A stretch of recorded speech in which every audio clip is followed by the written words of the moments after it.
Welcome to Solve It Like a Marketer. This episode, we are looking at the marketing mix and the 4 Ps of marketing.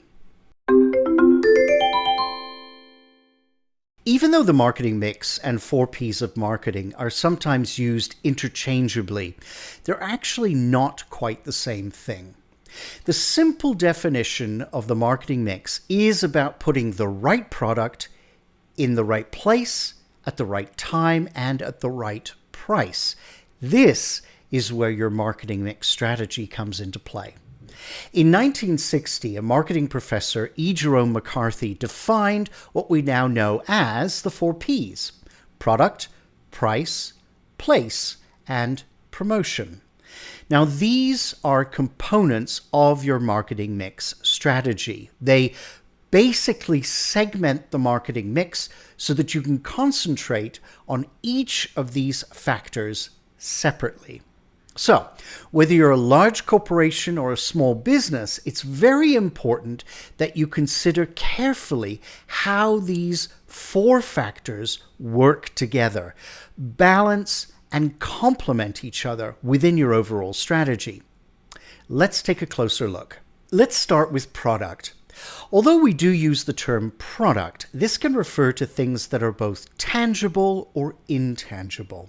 So encompassing a physical product, a service, or an idea. So on the one hand, you might be selling toothbrushes, clearly a physical product. On the other, you could be raising money for a new wing of a hospital. It's important in developing your product that you consider what your competitors are up to and how your product will be unique in the marketplace. Here are a few questions we can ask ourselves during this phase. What will drive your customer to want or need your product or service? How will the customer use it? Where will the customer use it?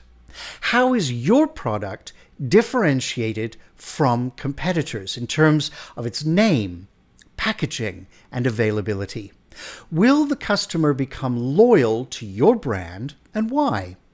What customer service follow-up will you have in place during the post-purchase behavior phase? Next up is price. So this doesn't always apply to every situation. Of course, if you are selling a tangible product, you will need to set a price that is competitive. But if you're raising money for that new hospital wing, maybe it's about giving levels of donations. For gym memberships, for instance, there might be different tiers of membership, from basic packages to more expensive that offer private training sessions with a personal trainer.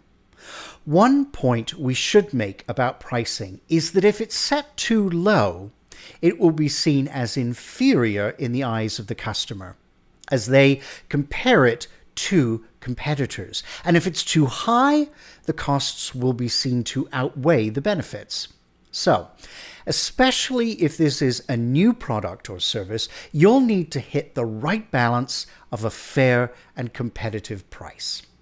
Here are a few factors to consider when setting the price of your product or service.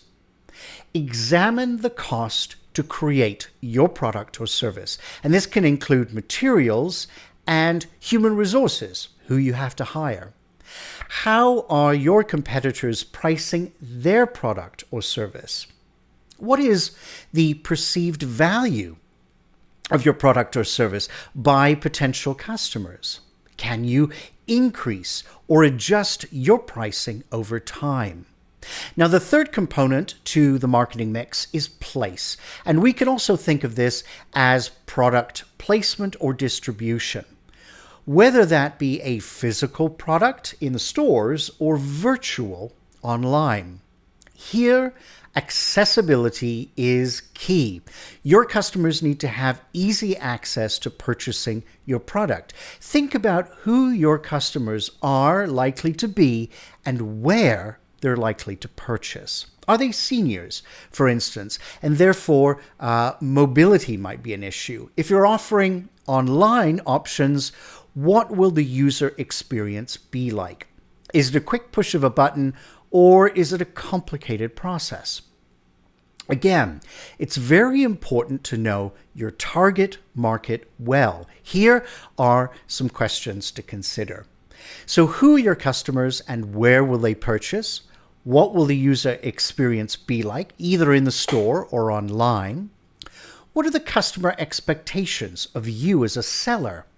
How is your distribution strategy different from your competitors? Finally, we have promotion. And this can take many forms, from paid advertising, which will include radio, television ads, print media, or social media ads, to free media, such as public relations opportunities like news articles or opinion pieces. Let's also not forget word of mouth, which can be extremely powerful indeed. Here are some questions to consider around promotion. Which platforms will reach your target audience? What kind of budget do you have for placing ads? Where are your competitors currently promoting? What's the best time of day, week, or season to reach your customers? And do you have the infrastructure to actively engage on social media? Once you've analyzed your marketing mix and laid out the plan, it's important to note that this is not a static entity. As you launch your strategy, you'll need to monitor your efforts carefully and make slight adjustments as you go. These adjustments may be to any of the 4 Ps. Remember, you're striking a delicate balance between these 4 factors. But there are many other unforeseen forces that can actually affect your strategy: economic and political, competitors' new product introduction, technological innovation, and many others. In other words, no matter how well you're prepared, be prepared for the unknown. Let's set a challenge. Whether you are introducing or have introduced a product or service into the marketplace, I'd like you to examine each of the 4 Ps and answer the questions that we've addressed today. Possibly there was a component that you didn't think about. Is your marketing mix well balanced, from your product to pricing to place to promotion opportunities, both paid and free? Give it a try and let me know. If you have questions for me or would like to suggest a topic, please write your ideas in the comments section below. If you'd like to see more videos like this, hit the subscribe button. We'll see you every week with new videos, so please stay tuned and let's solve it like a marketer.